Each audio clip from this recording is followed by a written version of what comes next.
All right, we are live with another episode of Axe to Grind. This is episode 29. So thank you all for joining me, repeat visitors, new visitors, all visitors. Daniel, thanks for coming on tonight. Good to have you here. Thanks for having me. So I met Daniel by way of X, where we cross-post on a lot of the same themes, and he and I have chatted privately many times.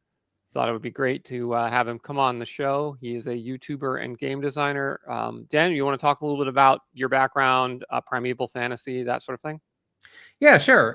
So I have the same boring origin story as 95% of us were, I was a kid, 80s D&D on the, school ground.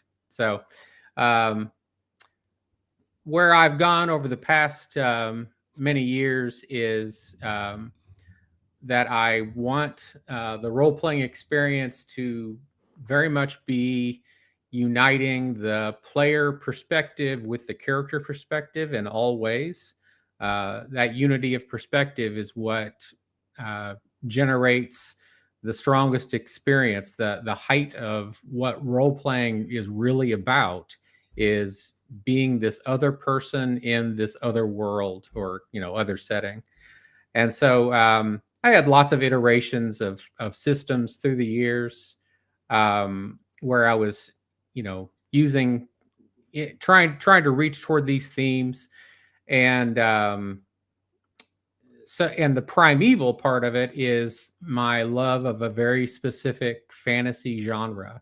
I want a deeply mythical, mystical world that is divorced from modernity, from all the presuppositions of modernity and the rigors of the way we have to live our lives in the 21st century. So those two elements, the goal of being united with your character and being immersed in the other world, this very different world than ours, that's the thrust of it. And so everything I do is in service to those goals.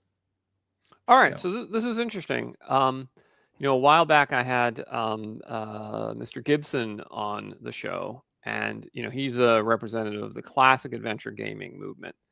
And they take a different view where they view the focus of the game is really the relationship of the player to his character as a kind of a pawn used to solve problems versus the more immersive identification that you're stressing, right? So it's a different philosophy of game design, really. Right. Which leads me to your really great video that you did, Intuitive Simulationism.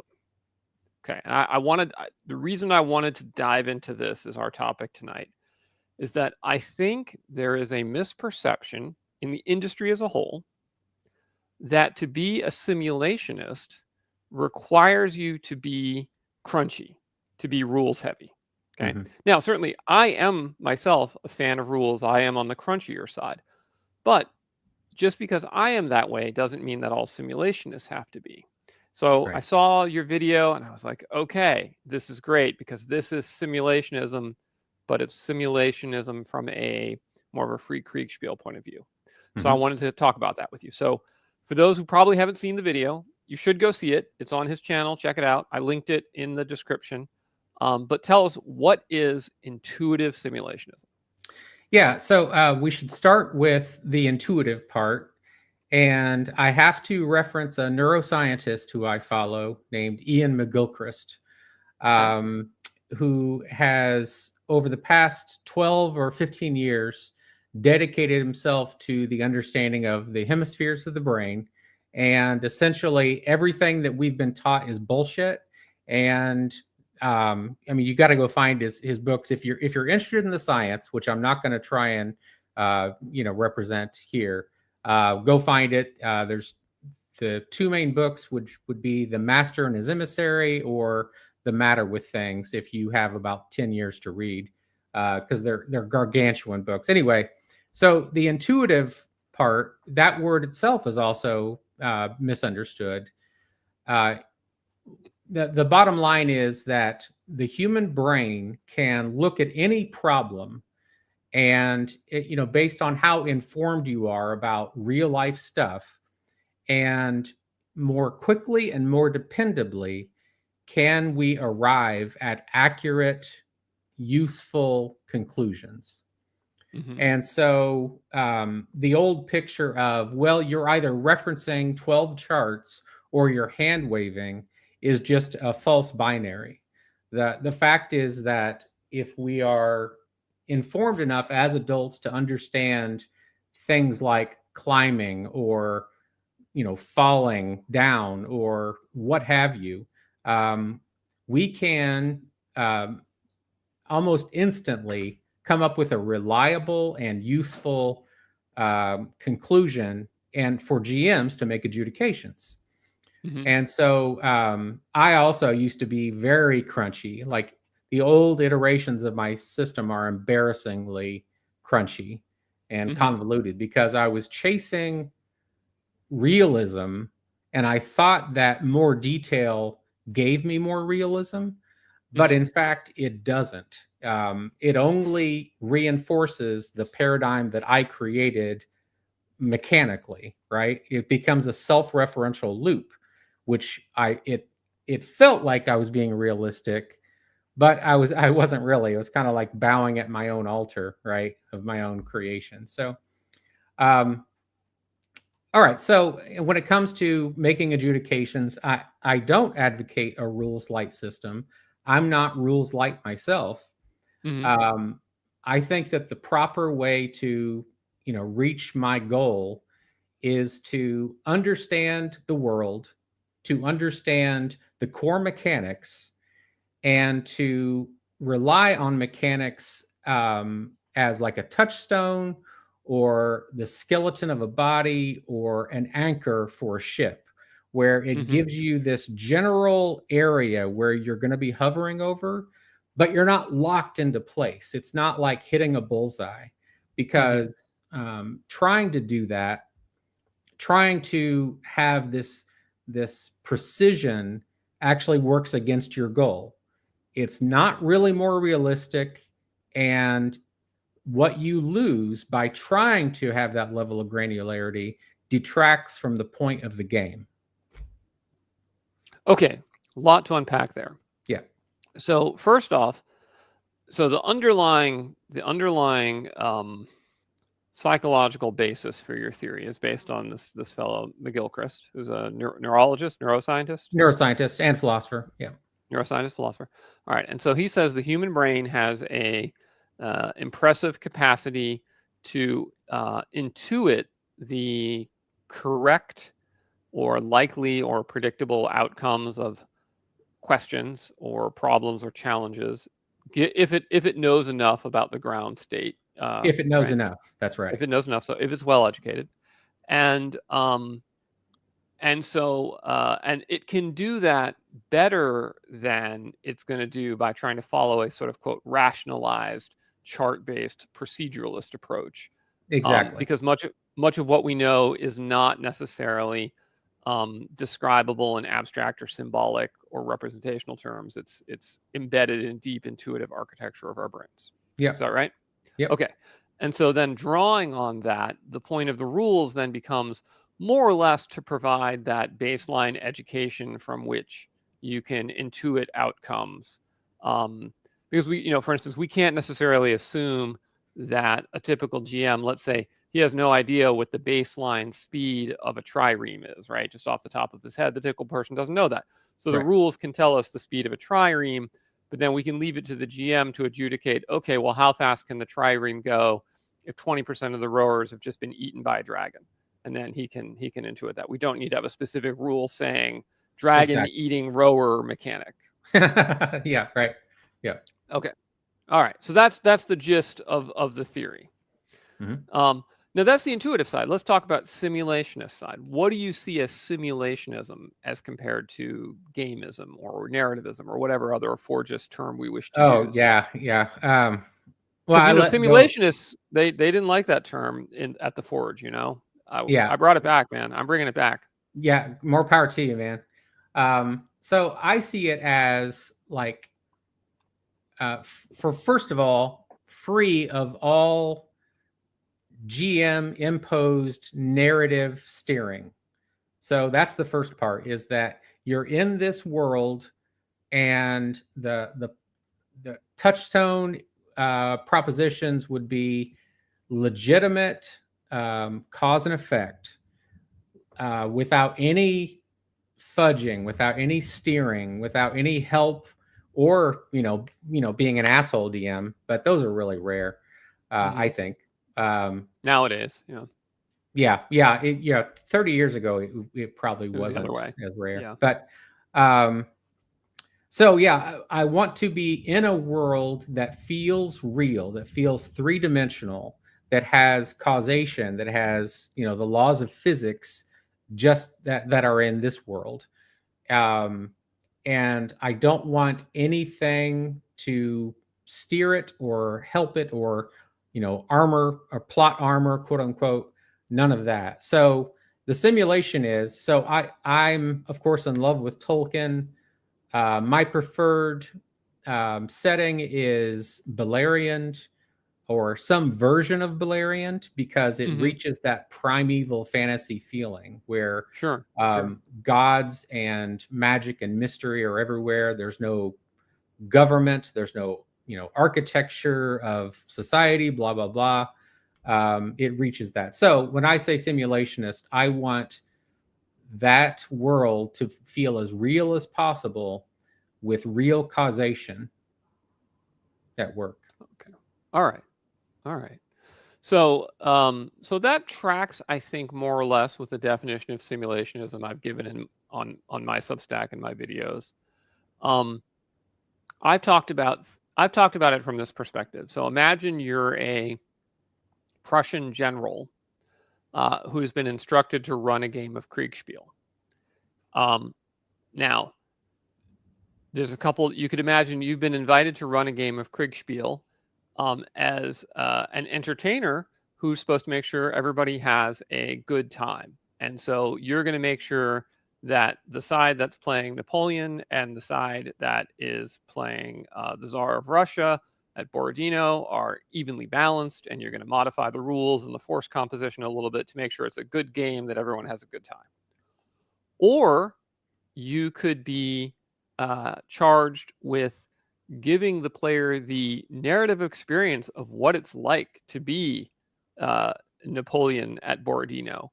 And so if the outcome is narratively unsatisfying, like let's say, oh, well, in this particular instance of the game, Napoleon actually just gets killed by a random cannonball, you're going to just kind of hand wave that because that's not narratively satisfying. And let's say you're running it for the Prince of Prussia and you want him to get a feel for what it's like to be a king, right? So that's narrativism. But then you might also actually be instructing officers, in which case your job is to make it as real as possible for what it will be like when they one day are officers in a battle. In which case, if nobody has fun and it's an unbalanced massacre and somebody just gets his head blown off by a random cannonball, that's just what happens, because that's what really happens, right? And so I would say those three are gamism, narrativism, and simulationism as I see it. So I think it's you can play almost with the same set of rules three different ways, depending on how the judge kind of interprets things, right? Right. Would you agree with that? Yeah, I think so. Okay. So I think so. The simulationism, then we're all on the same page. And so the question then becomes, what is the best route to get that to achieve simulation? And of course, the Prussians got into a big kerfluffle about this between the rules Kriegspiel and the free Kriegspiel guys, and and sort of it's haunted us ever since because no one's ever solved it. Oh, hang on, we got some questions for you. So, all right, Daniel, do you think it is fair to say that story gaming is the chase for flow of time and events realism in the way that simulationism is for world mechanics? Fair to say that story gaming is the chase for flow. Time and events realism. I don't think so. I don't know. Maybe you could elaborate on what you believe he means, and then I could go, because I'm not certain. All right. Not your echo. We want to answer your question. Type in the comments better, more details on what exactly you're asking us, and we'll come back to that. In the meantime, we'll see what Tom has to say. Tom's game table. Yes, you have been asked to chat about dice opacity. Yeah. I can address that. So attention governs the experience generated, right? That's not controversial.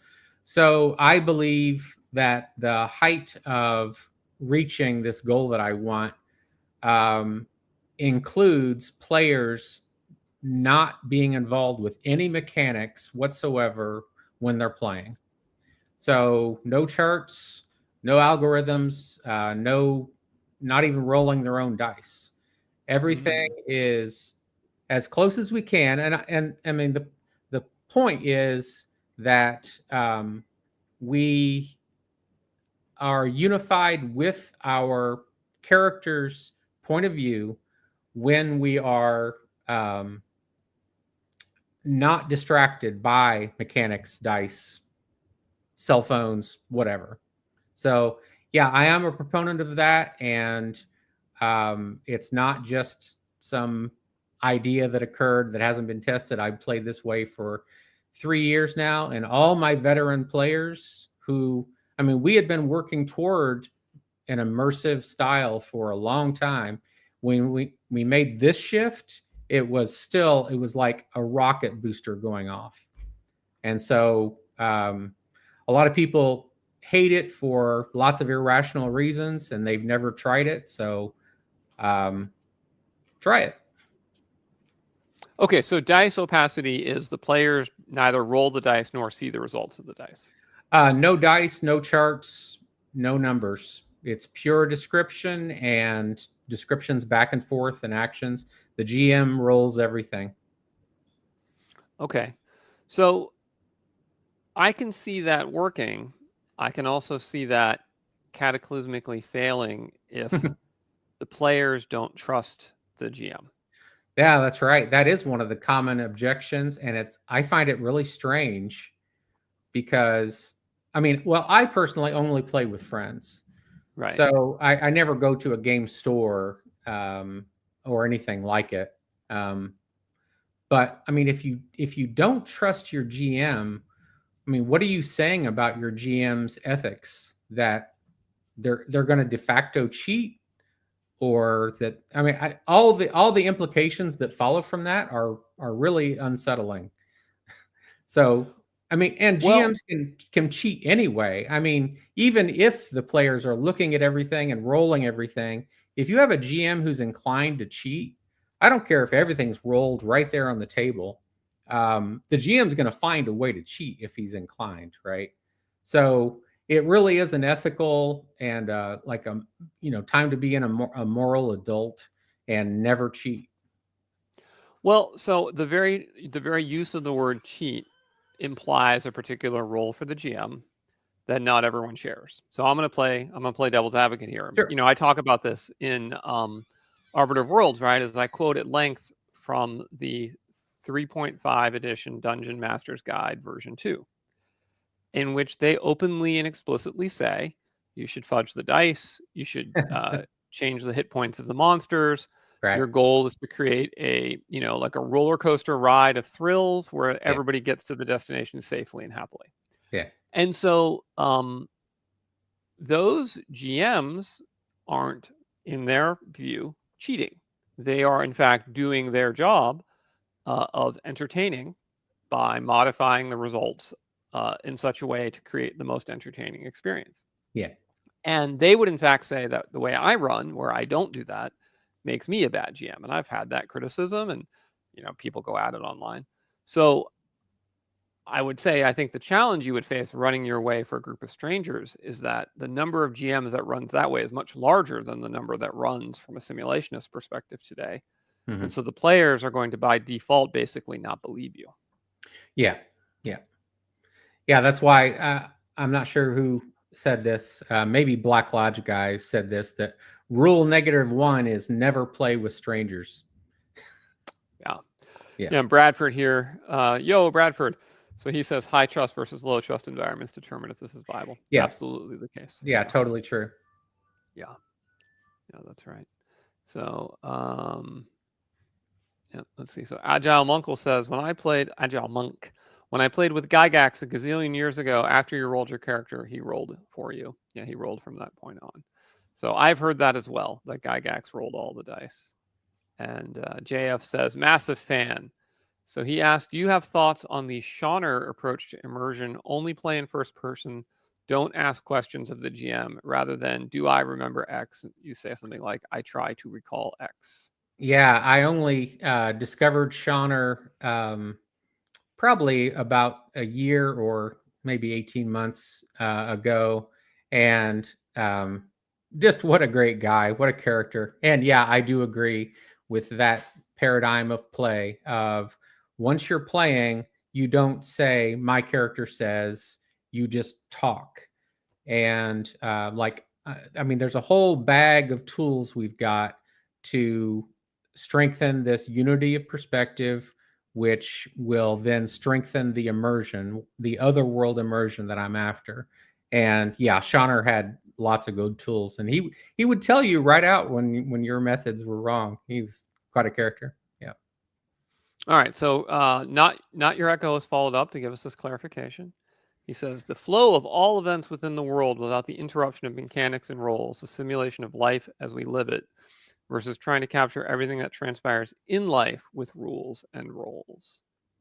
So he's asking if that's, so if you think the ideal story game is the simulation of the flow of events within the world without the interruption of mechanics versus trying to capture everything that transpires in life with rules and roles.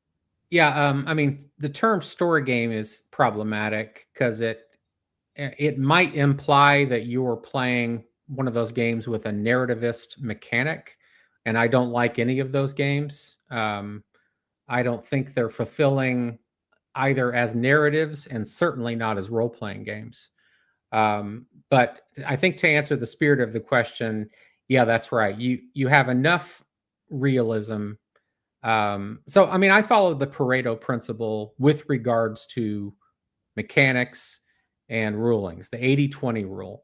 So we get 80% of our benefit from 20% of the substance, right?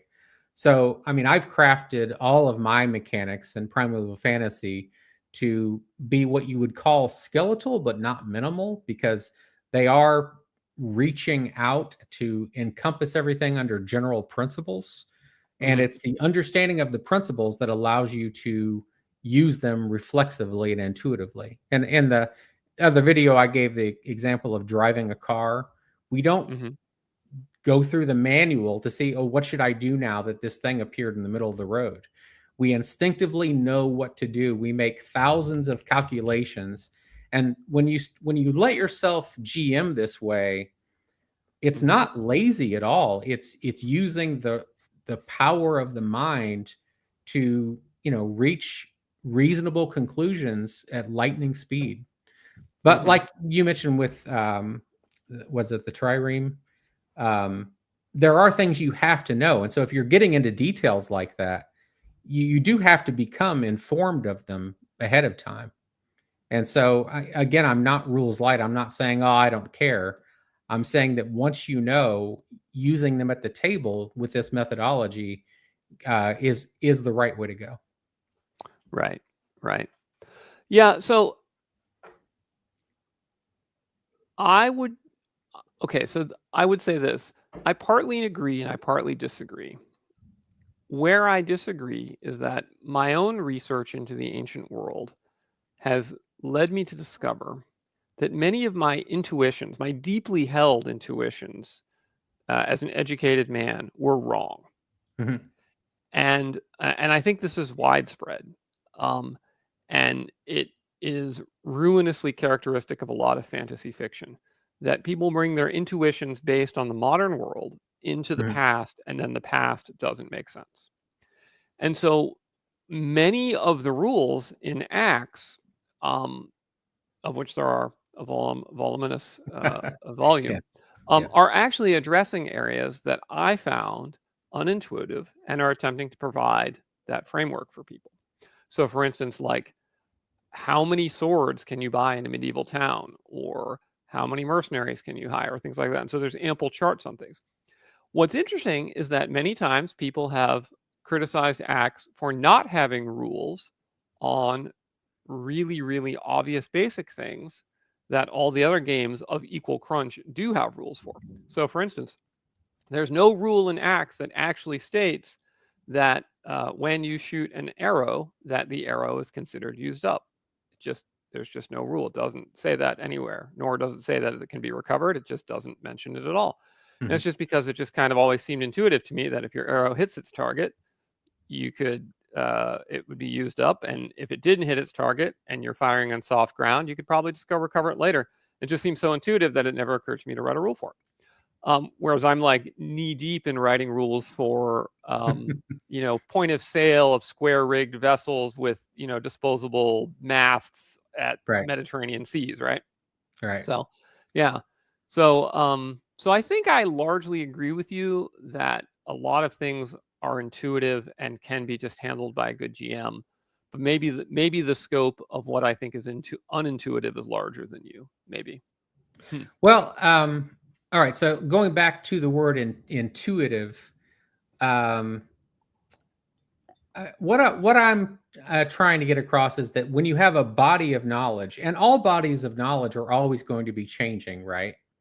So, I think probably what I'm advising against is while you're playing, you can choose between either learning the body of evidence and then intuitively making judgments, or you can have the body of evidence and then start referencing charts while you're playing. And if you do the latter, you are doing a disservice to the flow of the game and to the immersion of the players. Because that and one of my earlier videos, I referenced the mental switch cost. So whenever we are engaged in an activity that uses one part of our brain, and then we toggle over to another part and back and forth, we end up losing. We pay a mental tax against the experience we're after, right? And Right. so this is another reason why rules opacity or what have you. Whenever you're at the table, these are all taxes we're paying because of the switch cost. And so you reduce the switch cost, you reduce the tax, you increase the immersive experience. So that's really the point of it. I mean, all of our knowledge is we're gonna find out that things are wrong every decade, right? Yeah, This of is course. the nature of good science, right? So yeah.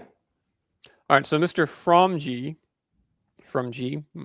So he says, so he's a little confused about dice opacity. He says players are just playing with character sheets and nothing more. What if they have rules queries? Do you look it up on their behalf? Now, actually, from what you said, it's not even clear to me they have character sheets, because character sheets usually have numbers on them. So Yeah, would that's love an right. elaboration on that. Yeah. That's right. What they have is lists of their characters' equipment or facts about their characters, like I'm the fastest runner in my village, or I'm weaker than almost all my peers, or whatever. So you're writing descriptive things as your character would understand them, right? So that's the kind of things that they have written down, or the names of their friends and family and places, etc. They keep all those notes. They only focus on what their characters know. When it comes to rules, we're all on the same page. We're in agreement about not fudging anything. That we're going for real cause and effect. That we're going for a realistic world, and that's the only rules that they need to understand, is that we're aiming towards a realistic world. And so it's not going to increase their experience for them to understand this algorithm here or this algorithm there. I'm not against them learning the rules, because I want to be a player and I want them to GM. So it's not about really hiding the rules. It's about during the game, you as a player only focus on you as the character. Sure. So how would you handle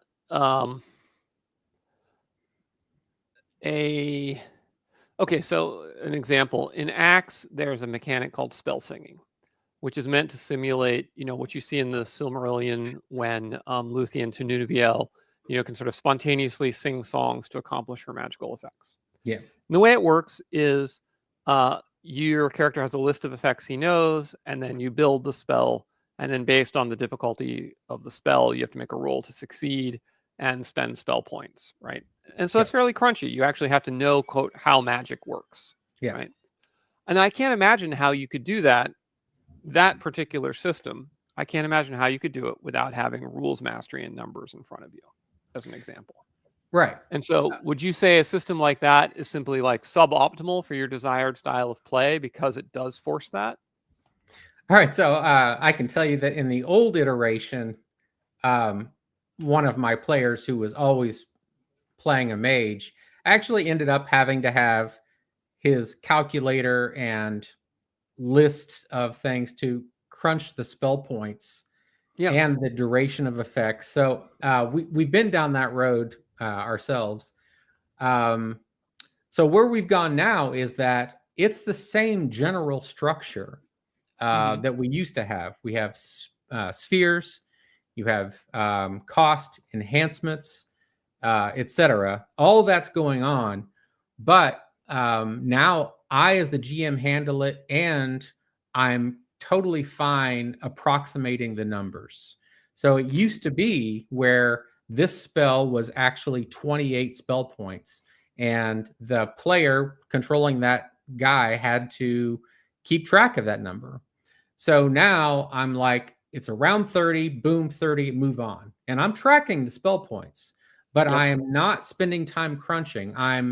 I realize that hitting the bullseye, like this very specific spot, is it's a confused goal. It's not like reaching the point. I mean, for me, the height of role playing is the goal that I've articulated, the unification, right? And so the old obsession I had about getting all those details right was, I think, misguided. Yeah. Okay. So there's a great example of the principle that you're outlining in the game Car Wars by Steve Jackson.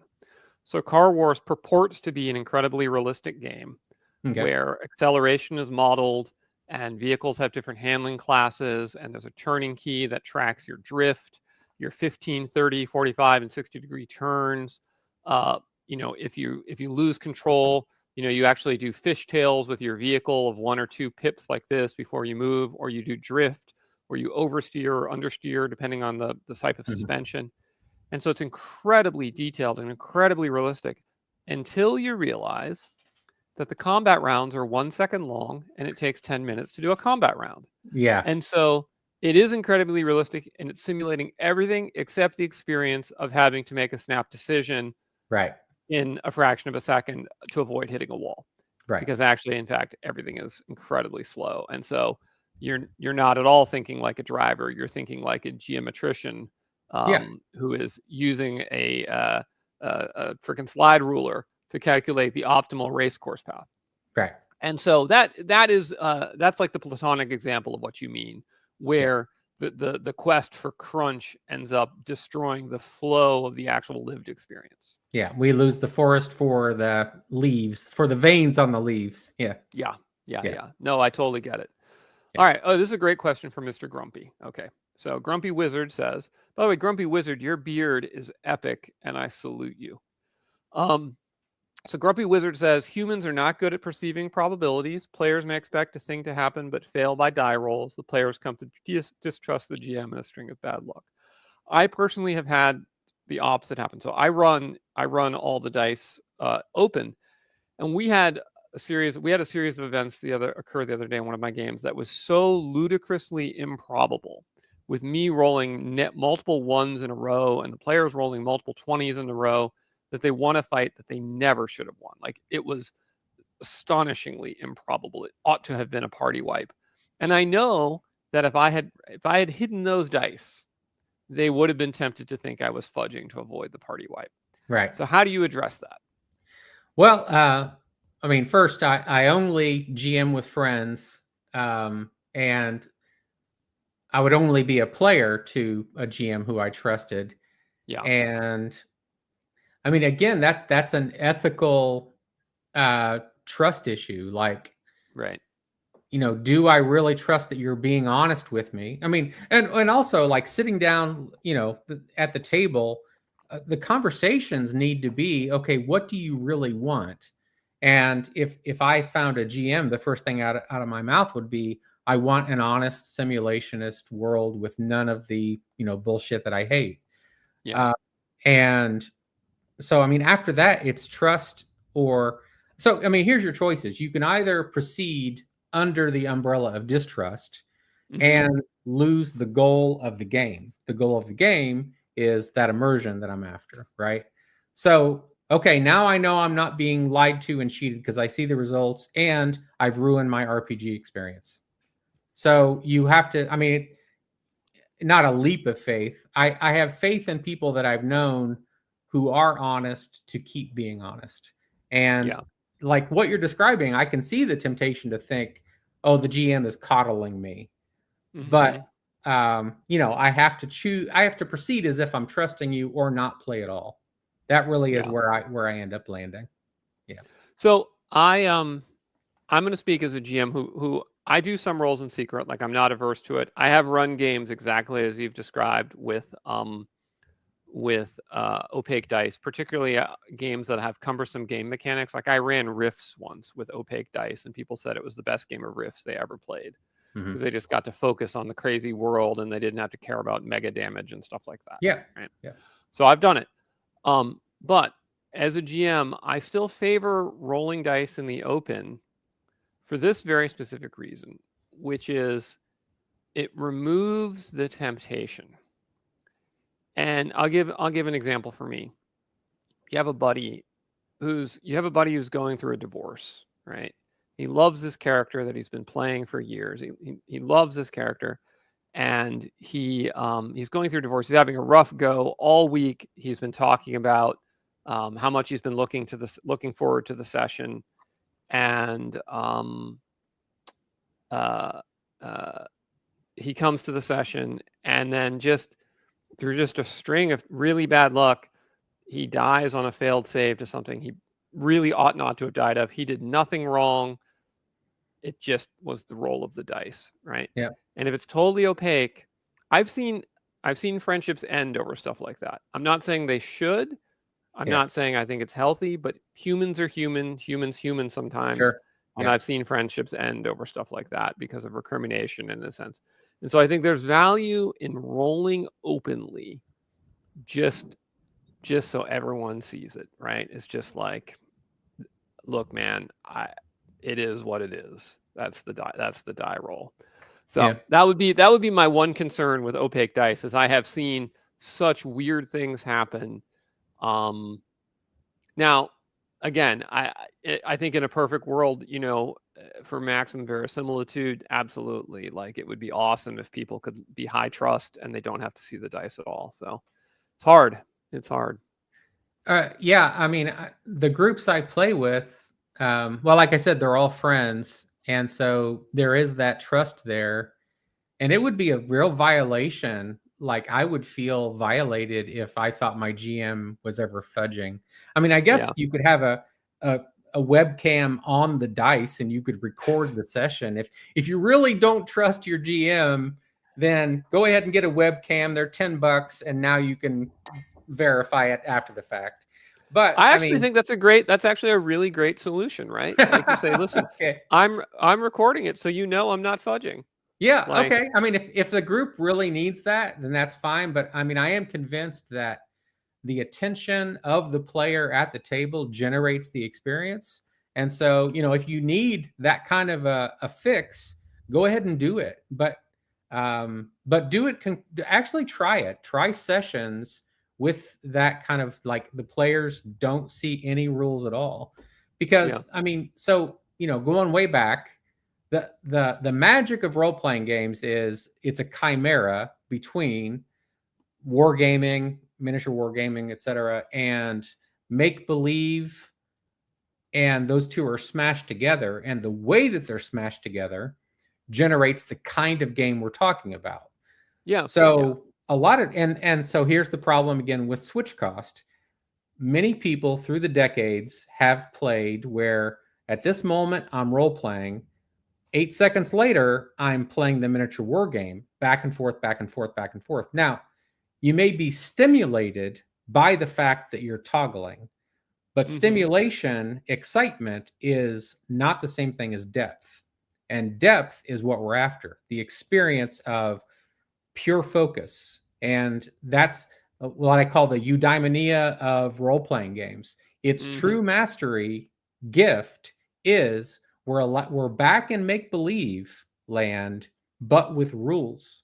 Because as kids, we did make believe, but we didn't need rules because we're pre-critical. Once we become critically minded adults, that's why we have to let go of make believe, because then the that's stupid keeps coming in. With rules, we get it back, but we don't have to be toggling. We can now play it in such a way where the rules are there as a foundation, but they're all under the hood. So So now I'm preaching again. No, it's great. It's great. I love hashing this stuff out. So there's a prominent game designer who wrote an essay once about ironic distance. And so I'm going to pretend I'm him. I'm not him, but I'm going to pretend I'm him because I thought it was an interesting point. And he would actually say, he said in this essay that this focus on immersion is in fact totally wrong, because the actual eudaimonia, the purpose of the role-playing game, is actually to give you the enjoyment of the ironic distance of being the controller of this character who can have these triumphs but can suffer these consequences that you don't have to fully experience yourself. And so so his group purposely played in ways to maximize the ironic distance. And so it was the height of joy for them was when Bob's character gets turned into gelatinous pudding, and then afterwards they eat him because they like pudding, right? And like that's just ironic. And of course, you would never want to actually be turned into gelatinous pudding, and you would never eat your friend if he was. But like, and I played with them once and had a great time, and they were totally delighted in how they played. And when I ran for them, they didn't have fun. So, so all I can really do to when I encounter a group like that, all I can really say is, okay, different strokes for different folks. Like, it's okay. You can play your way and I play my way, and that's fine. Well, like, what would you say to someone who was coming to your table who was used to playing at an ironic distance? I would say that we're playing two different games, and I probably could play their game if I put myself in the right frame of mind. And if it was just like one or two shots, I could do that. I could not become invested in that intellectually or emotionally. And so I'd be like, for long term, I'm not your guy. Let's play a board game instead, or whatever. Yeah. That's right. And I think a big truth of it is that as campaigns have gotten shorter and have transferred into sort of pickup games with groups of strangers and things like that, that style of play is more accessible, perhaps, or at least easier to find and achieve, right? Like, sitting down with a group of strangers and wanting to go all in and immersion with your character is really tough if everyone else at the table isn't on the same page, right? Yeah, it is rare. And I mean, I got on Twitter late, just in the past, I don't know, 4 years or so. And also why I never had any aspirations for publishing Primeval Fantasies, because I figured I was so niche that no one else would, give a damn. But I came to find out I'm quite wrong. There's lots of gamers out there who are really hungry for that kind of immersion, and so, it is worthwhile. No, it is worthwhile. And screw what people tell you about that stuff. You have to completely ignore them. You have to completely ignore them and publish your game. Like, I was like, I remember when I released ACKS, and the very first essay was about the economics of farming, and people are like, It's the dumbest marketing campaign I've ever seen, right? You know? Yeah. Yeah. So Andrew W. says, page 110 of the DMG covers rolling in secret, proposes lessening the consequences of freakishly bad luck if the player did nothing wrong. So it seems Gygax's advice for the divorced friend situation would be to just not kill them. That is correct. That is what Gygax says. Gygax says, reduce the penalty, roll in secret, but reduce the penalty and just not kill them. And one could argue that this was the crack in the wall that led to story gaming. Gygax stared into the abyss of simulation and blinked. Yeah. Right.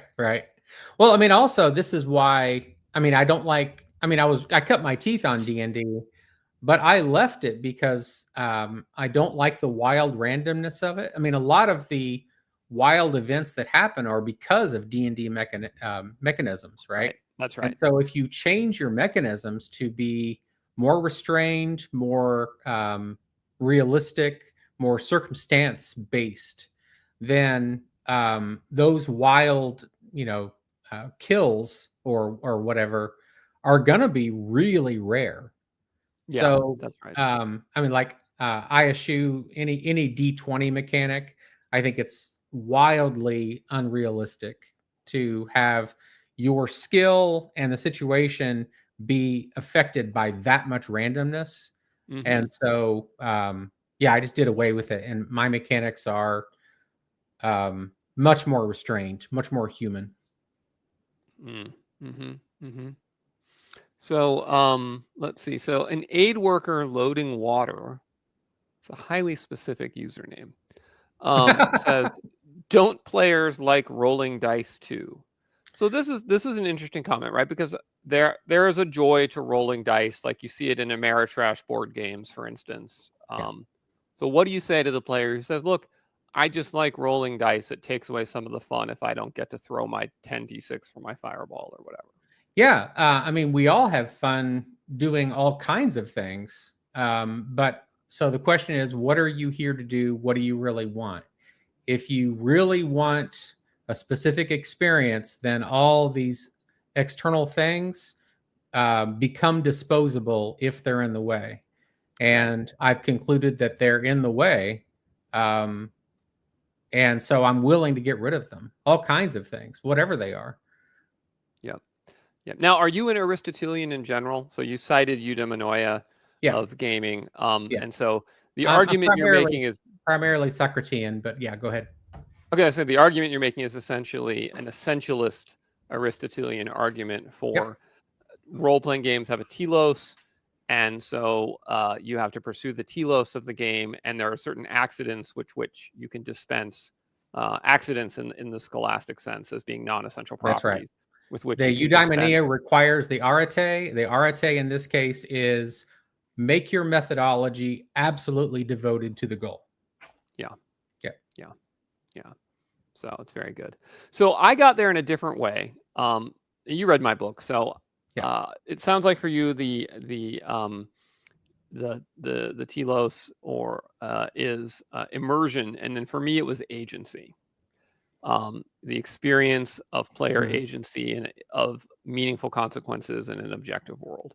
And so I'm a simulationist because that's how I get meaningful consequences, which maximize player agency. And so I think there has to be some randomness, because if there's no randomness, then it's deterministic and your choice doesn't matter, right? Yeah. So anyway, well, you read the book, but but it's very closely aligned, and so we end up in a similar but not exactly the same place, but through very similar thinking, because I'm also an Aristotelian. And then I don't know what the story gamers are. I'm not sure. I think it's a confused enterprise. I don't want to bash on them. I think it's a confused enterprise. I think they want something that comes from a mixture of reading books or improv. And they're trying to put that into an RPG box, and I don't think it works. I think it's a confused goal. Yeah. I agree with that. What's interesting is that there had never been a hugely successful story game in the Forge sense of the term up until YouTube made it possible for professional actors to do shows like Critical Role. And now games like Daggerheart, which are fundamentally, you know, sort of story-driven narrative games, have become huge bestsellers. But what I suspect is that they will sell well in the same way that Star Trek merchandise sells well because people like the show Star Trek, but they won't actually play well and won't have that. I suspect. Yeah. I haven't played Daggerheart. I've read it. I wasn't impressed, but you know, we'll see. It'll be interesting to see if it actually causes a lasting change in what people play, or you know, if it's more like buying the sex toy of the porn star. Yeah, I mean, I'm just going to be much happier once tabletop role-playing games stop being popular. I think that will be a great day for us. I mean, the popularity has led Right. I see to what you're all saying. kinds of things that I consider horseshit and just not interested. What do you mean? So I think I agree with you, but let's unpack that. So what are Well, some the what's some of the horseshit? popularization, the marketability, the hype of, like, you know, Critical Role may or may not have started it. I don't know, but all of that is, it's just not. It doesn't meet the definition of a real role playing game in my mind. I've parsed it out, and I don't think that that's a role playing game. I don't think that narrativist mechanic games under whatever title make for a good activity. Daniel, I lost your volume for a second there. Oh, Are you able to hear me? I can hear you. Can you hear me? Okay, so it's something on my end. One sec. I'm going to hit reload on my screen. Okay.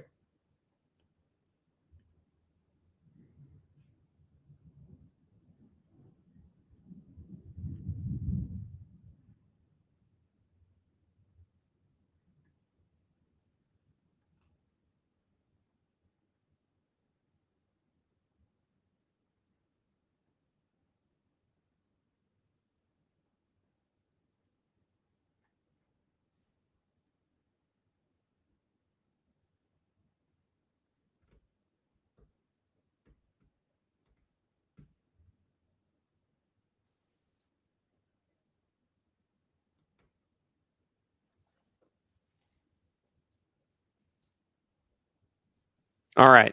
Sorry about that. Sorry. Can you hear me okay? I can hear you now. Okay, thank goodness. Great. Very strange technical problems on my end. Not had that happen in the past. So did we lose everybody? I don't know. Nope, stream's still going. Okay, good. Thank God. All right. All right. Yep, we're still live. Okay. Wow, that's never happened to me before. It was like I could still see you, I could see me, I could hear me, I could see the comments, and you went totally silent. All right. So Dan Vince says the Hickman Revolution and its consequences have been a disaster for the human race. Yeah. So we're gonna start sending letter bombs of Dragonlance adventures to problematic people. Yeah. So the larger the audience, the more likely you can get people to try different systems. Yes, but also no, because of the network effect where people can really just get sucked into what they play. Yeah. And whatever they think is popular, because that's the reason they're there. Yeah, that's right. Well, here's a good one. Is Amber a tabletop role-playing game? So Amber Diceless. Yeah, so it has no dice, but it's not mechanicless, right? And now I've never GM'd it. I've only read it. And so I'm not qualified to address this at all, but I do know that just because it's diceless doesn't mean it's without mechanics. So I really can't answer that. Yeah, so I played Amber Diceless. I mean, I knew Eric Woodsick, great guy. I played Amber Diceless. I really liked it. The problem with it is that it uses this concept of bad stuff and good stuff, which is basically kind of like luck or bad luck, and it's left entirely at the GM's discretion, and it can be super frustrating. So I had built a character who had the highest warfare stat in the whole campaign, but I lost every battle because I had bad stuff, and so the GM always used the bad stuff that I had taken as a justification for why bad luck cost me the battle. Okay. And it was like, okay, well, made it, that made it pointless for me to take this high warfare stat. I'd have been better off taking a lower warfare stat and having less bad stuff. Like I felt like it should have been the bad stuff would apply in areas where I wasn't supposedly the world's greatest warrior. So that's an example where I think maybe more rules were needed than he provided. Yeah. All right, John. Hey, John. Thanks for joining us. Hey, John. Big playable game was not the point of Daggerheart. It is a system that makes the show easier to run. Yeah, I agree with that.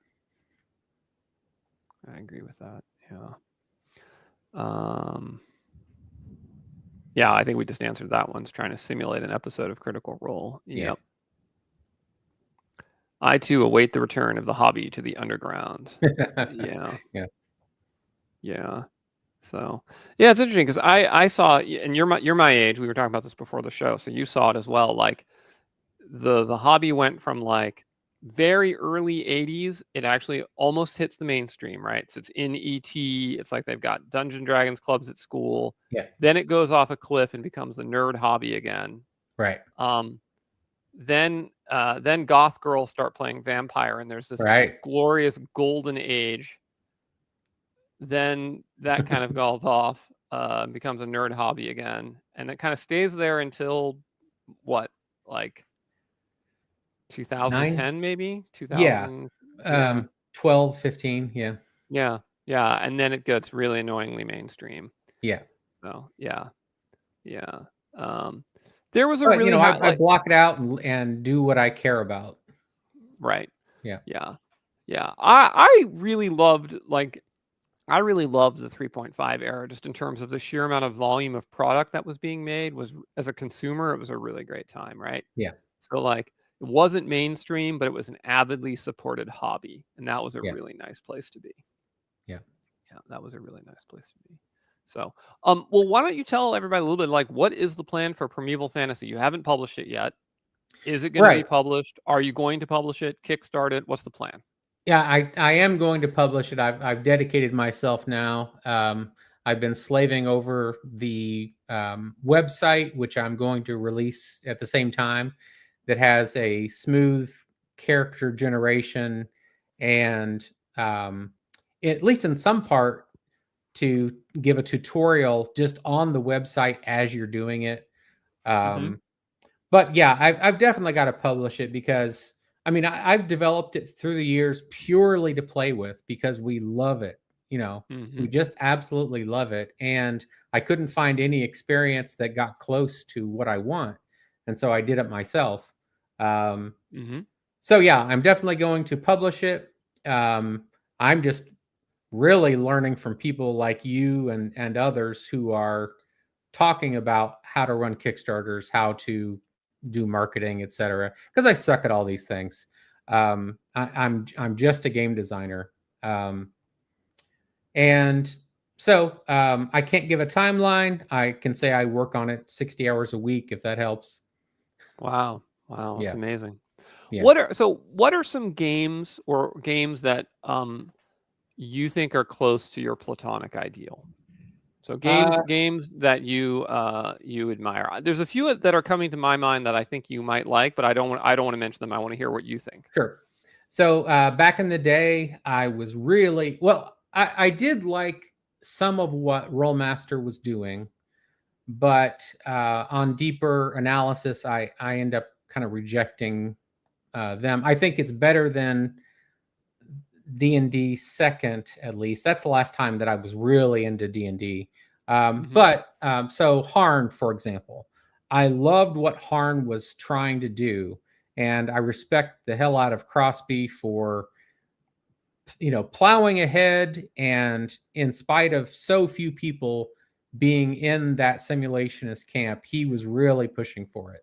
And the Harn world material is just fantastic. Agreed. Riddle of Steel was doing some really good things. I don't know if you picked that up. That was around 2002 or 3, perhaps. Yep. I didn't have it. I know of it. Sword fighting simulation based on HEMA. Brutal outcomes and instant death fights. I really gravitate toward that.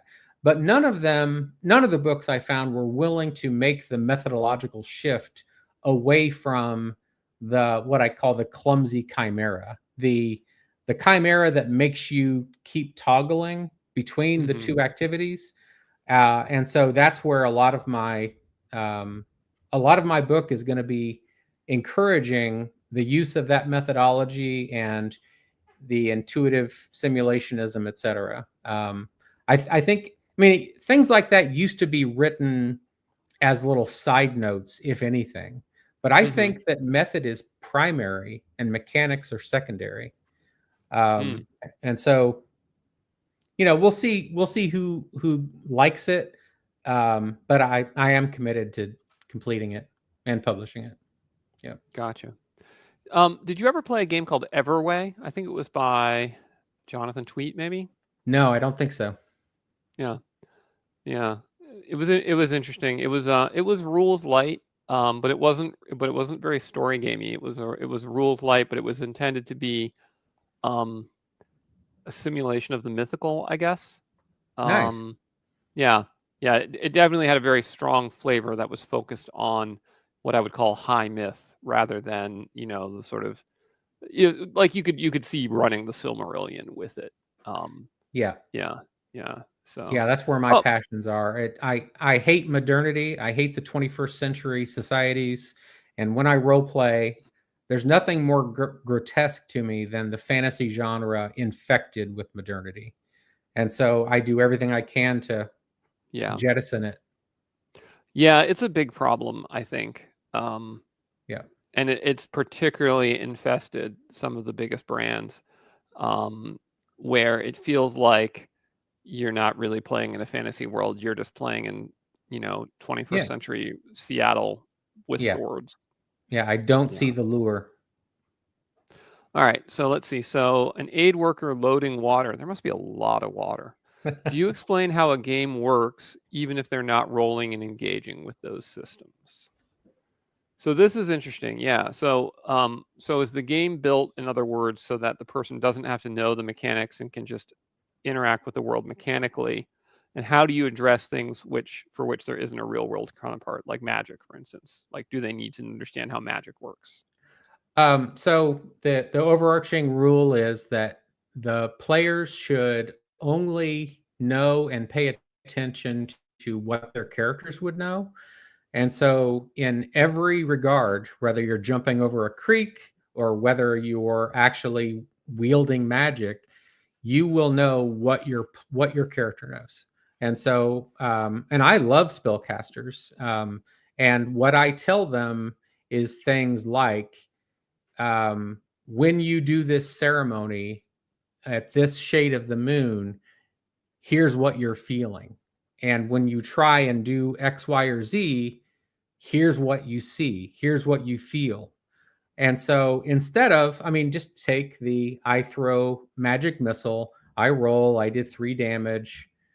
You take that mindset and you contrast it with, you feel this thing in your hand and you feel its force and its strange solidity, and you just let it go, and like falling straight down, it goes horizontally and it hits that guy and he stumbles to the side.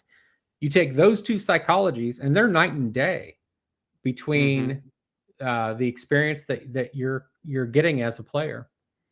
So yeah, I hope I answered the question. The less you know, the less you think about mechanics as you're playing, the better across the board. Interesting. So it occurs to me, in a sense, that your approach is the inverse of litfic. Are you familiar with litfic, the genre that's emerged among like Gen Z?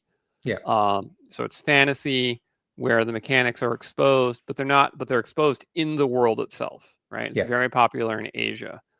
Um, but it's also infiltrated a lot of mainstream fan in the United States. Like, so for instance, like Brandon Sanderson is very popular for his very rigorous and detailed and structured rules magic. Yeah, of his fantasy world, right?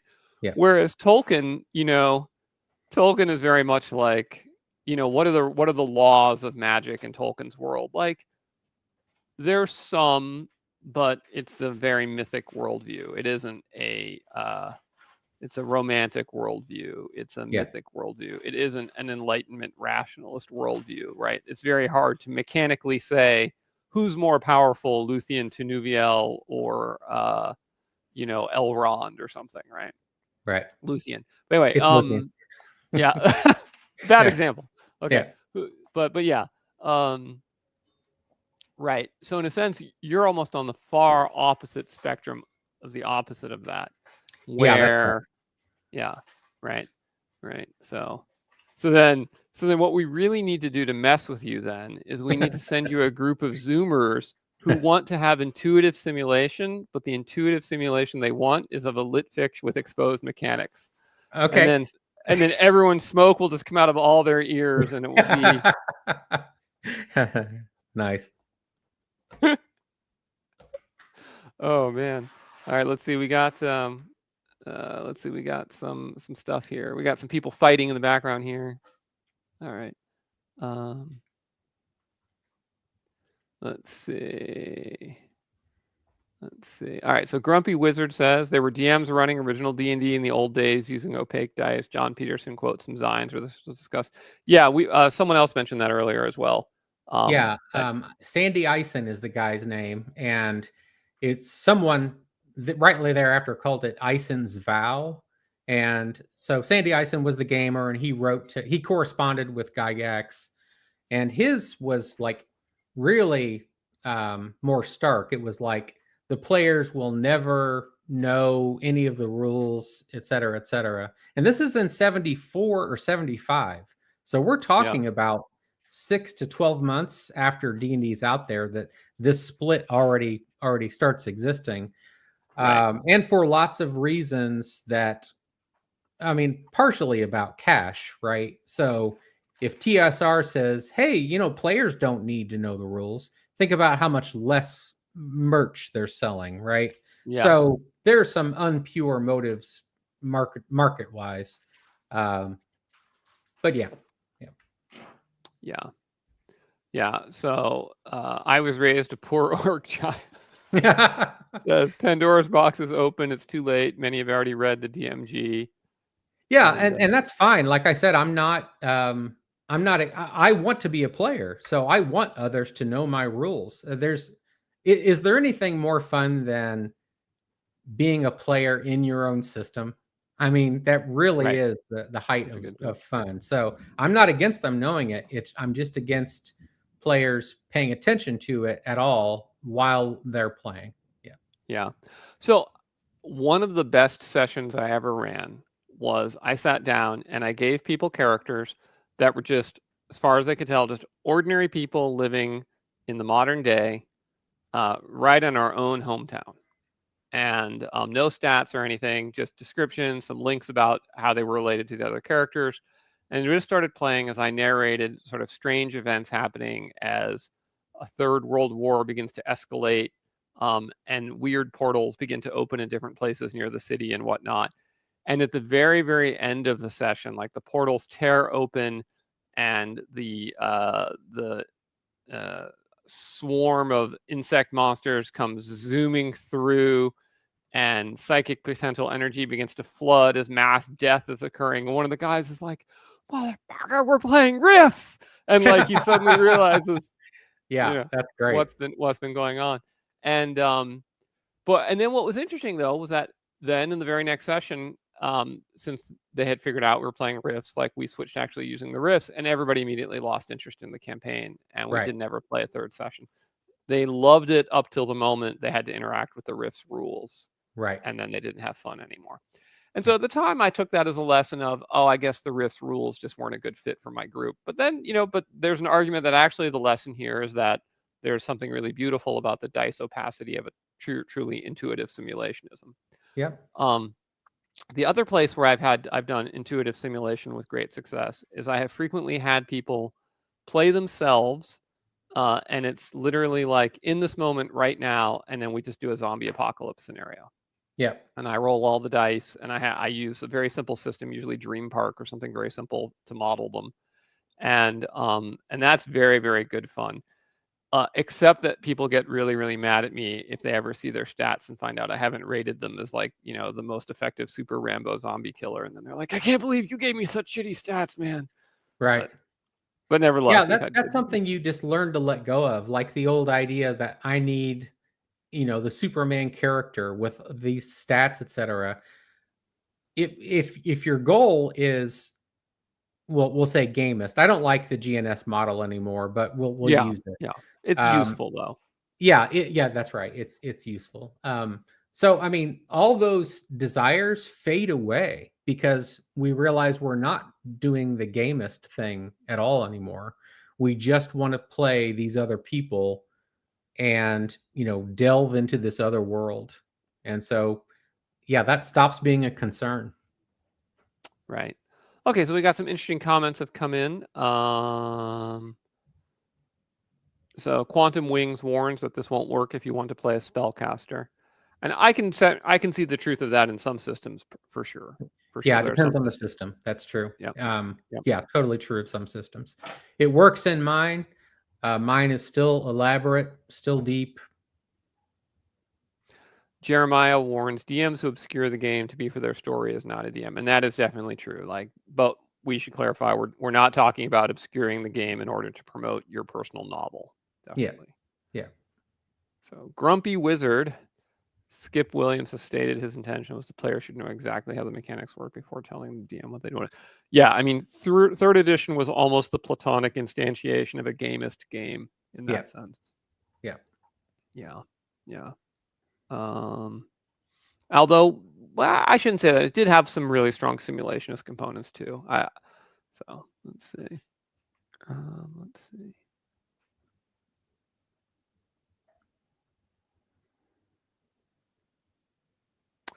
I feel like this way of play would be especially for fun in games that are sci-fi, driving mecha piloting, where the math becomes less of the game and RP gets forwarded. Right, like Rifts, that was my example. Yeah, I could see that for sure.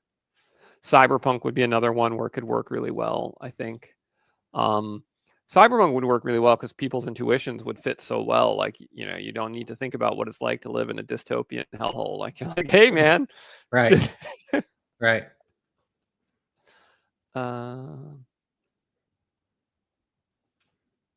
Hey, here's a great line. one. Thanks. All right, here's one for you, Daniel. How do you know when the RPG system you're writing is finished? Well, my experience is I had to force myself to stop trying to tweak and develop and just write it so I can present it to a stranger. So a stranger can find it in the desert, pick it up and play it. Because my brain will not stop tweaking if I don't force it to. So quite a while ago, I stopped myself from all such tweaking and am just cleaning up details. Like I'll find inconsistencies with the mechanics, which I can't abide, and so I have to clean those. But the answer is never. I'll never be done if I let myself. So I had to stop myself. Yeah, same. Except I don't stop myself. Let's see. Jeremiah Bun, what's better, an AI that will run a simulated world in downtime or a DM who won't? If I trusted the AI to truly simulate, we could have that conversation. We're not there.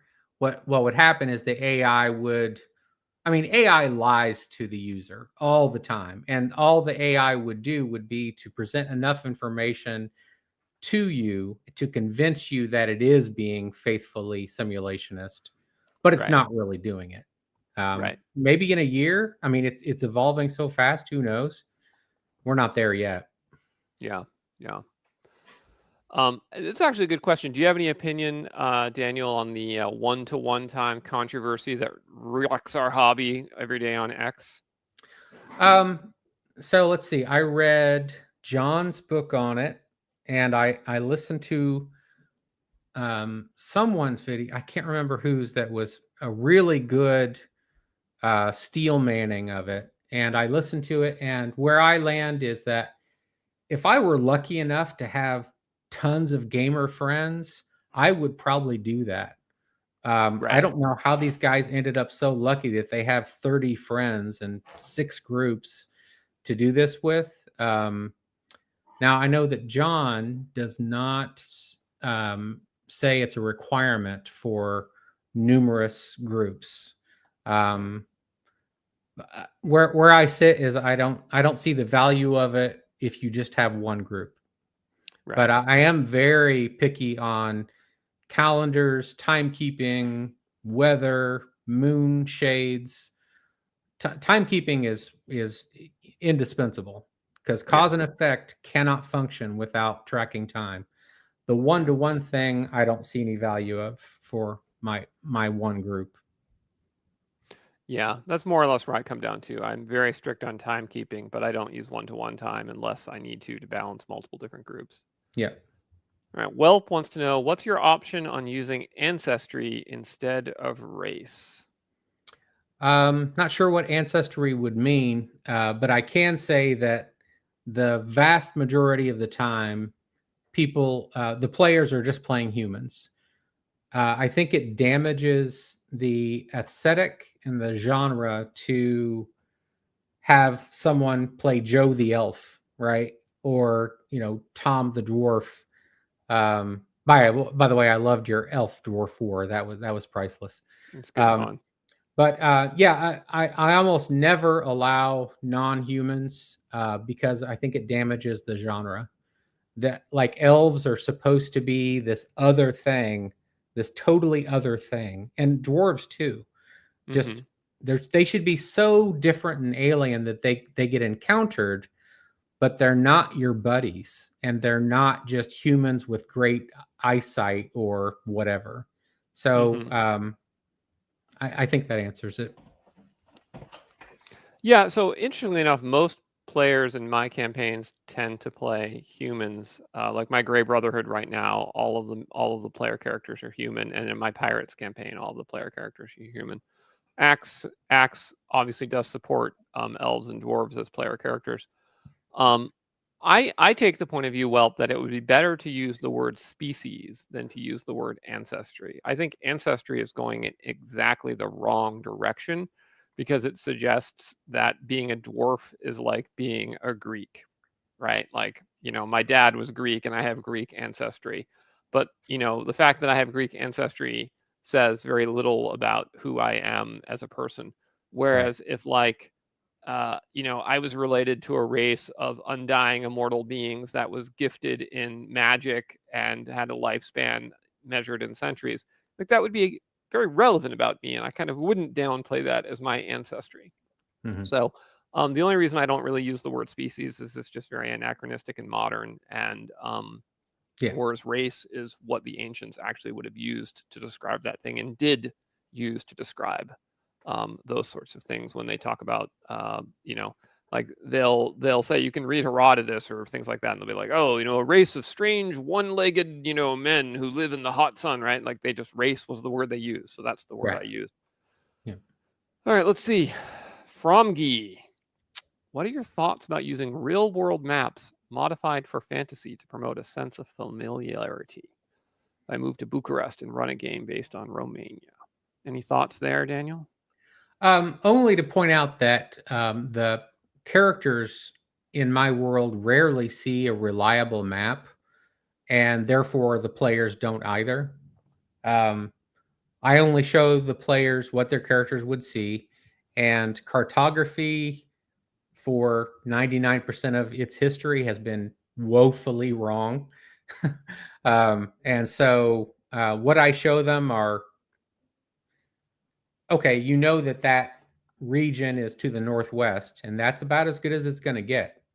So, yeah. Yeah, yeah. I ran into this problem in my Pirates game that I'm running, where I gave the players a navigational chart to allow them to better be able to play the game. Um, and they were very surprised that there are so many islands that they've run into that weren't on their navigational chart, and they started to complain to me about it and that it was unrealistic. And they were very surprised to discover that in fact navigational charts were what was unrealistic. There were not any. They didn't have them at Right. that time period. So But to answer Fromgy, your specific question, I use real world maps slightly modified all the time. I think it's fantastic. Love it. The real world is just filled with underutilized opportunity for awesomeness. So, yeah. Let's see. All right. Do you use battle maps for combat, Daniel? Yeah. Well, I should say I use miniatures behind the screen. I think I couldn't do combat without miniatures. And because the positioning of each character, I need to know where everyone is. I need to know who's getting flanked. I need to know who's surrounded. Um, Mm-hmm. but it's just none of it's player facing. It's all behind my massive screens. Really? Yeah. Oh, wow. I think you're the first person I've ever spoken to who uses miniatures but not player facing. That's Yeah, fascinating.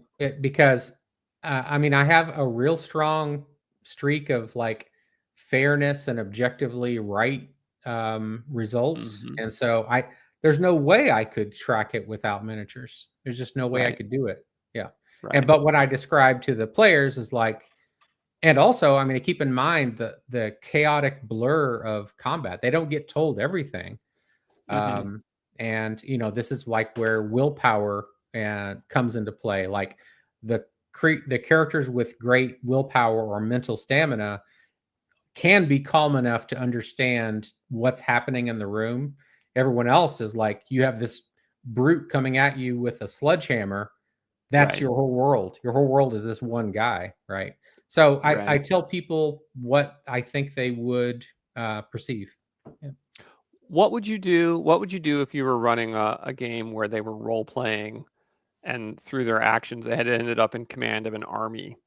And and whatever else we want to say, they certainly did use military maps and they did use tokens and whatnot to represent troop formations back in the day. So at Yeah. that point, would you give them player facing troops to push around or something, or what would you Yeah, do? I if have if curiosity. if that scenario happened, I would try and give them everything that their characters have. Yeah, yeah. What do you think about? So here's another question for you. Within video games, there's this concept of diegetic versus non-diegetic user experience.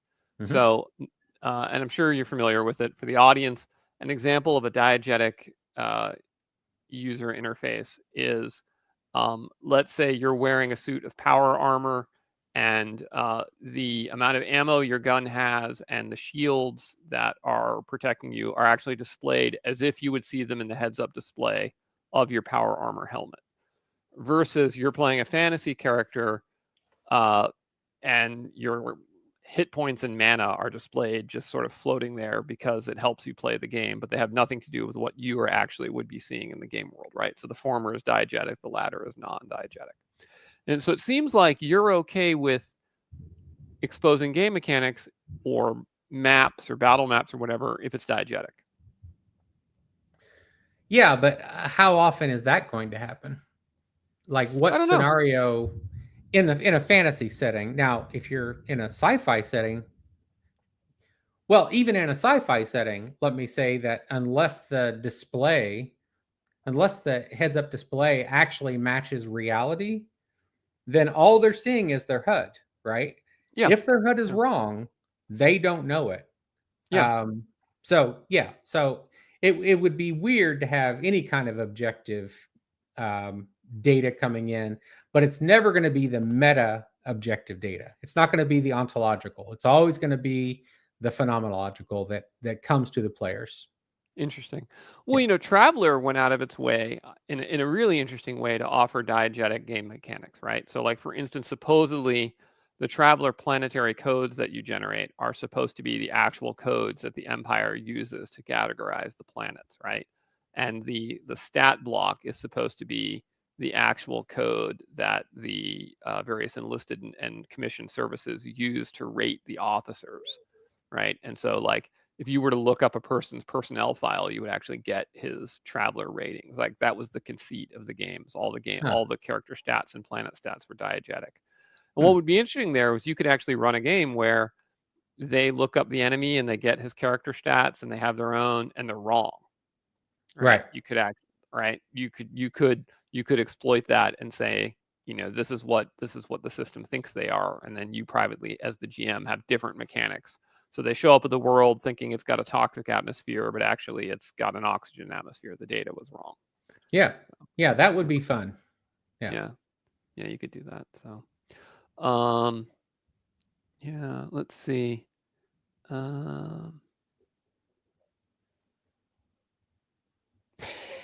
Yes, it's true. This is so true. Yeah. This is, yeah, Yeah. yeah. All right, Grumpy's got a specific question for you about your game. Yeah. So I sit down with the player and I say, what are you interested in? Now, usually for my players, a lot of work is done because they know the world, they know the setting, they know me. So we have to get that out of the way. And so I would say something like Beleriand. If they're not familiar with Beleriand, I say, in your imagination, go back 10,000 years or go back to what you think of as the Bronze Age. I mean, their level of education really matters. Yeah, yeah. The more educated the player about ancient history or medieval history, the richer and faster. I mean, it's not a prerequisite. I don't want to say that, but it does a lot of the footwork for us, right?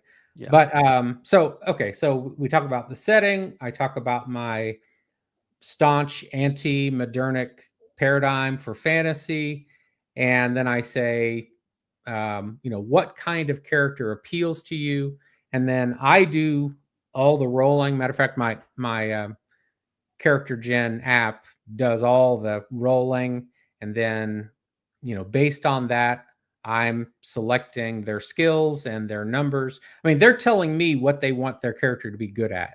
They're telling me, and then like if something extreme is on the table right away. So let's say they're top tier strength or top tier agility or whatever.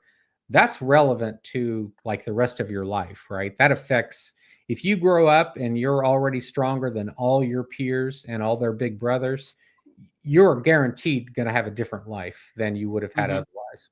So, we talk things through, and then when we start playing, we don't always do this, but what I think is ideal is no backstory, just some bullet points, right? Give me 4 bullet points of things that you want for this character's general background for, X, Y, and Z, and then start playing them as kids.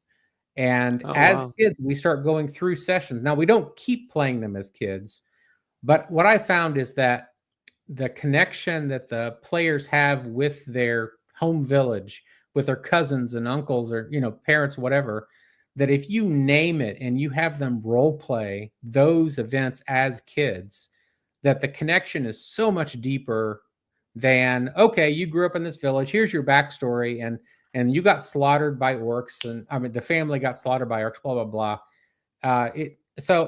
I think that that's at least worth trying.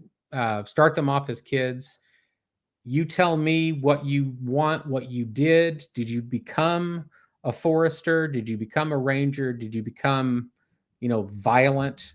Are you irrational? What, all the things that you want to be. And then they get plugged into the system. And then, assuming they survive their childhood, then we start playing them at age 16, 17, 18 and move forward.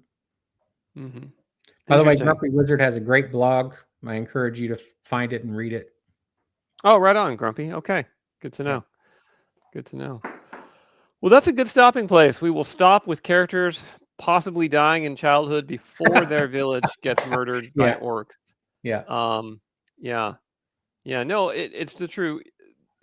I saw that in Cyberpunk where there's like a life path system that you kind of roll up. Yeah. And even the investment of going through the life path makes people feel really differently about things. Like it's definitely spending a little bit of time in that regard. Yeah.